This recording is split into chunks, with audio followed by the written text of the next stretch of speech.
तर सध्या सोशल मीडियावर काही फोटोज व्हायरल होत आहेत आणि ते एप्स्टीन आयलँडचं काहीतरी प्रकरण सुरू आहे. तर त्या प्रकरणाची ग्राउंड रिॲलिटी काय आहे? कारण की काय होतं, इंडियामध्ये मीडियाच्या माध्यमातून फार मोजकी माहिती आपल्यापर्यंत पोहोचवली जाते. जगातले श्रीमंत हो.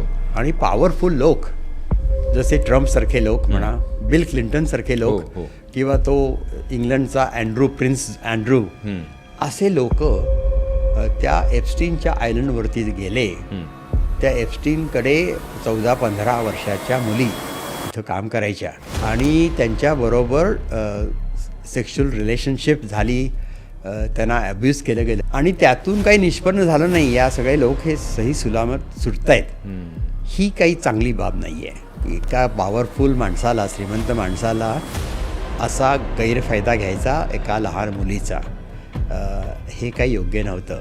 तर त्यासाठी आम्ही ठराव आणला आहे आणि सुदैवानं आम्हाला ट्रम्पच्या पक्षातले काही जेवढी आम्हाला मतं पाहिजे होती तेवढी मतं मिळाली आम्हाला. कारण त्यांच्यामध्ये सुद्धा काही लोक अशी आहेत ज्यांना हे पाहून अत्यंत त्याचा तिरस्कार वाटला आणि त्याच्यामुळं आम्ही ते पास करू शकलो आणि ते बिल पास झालं.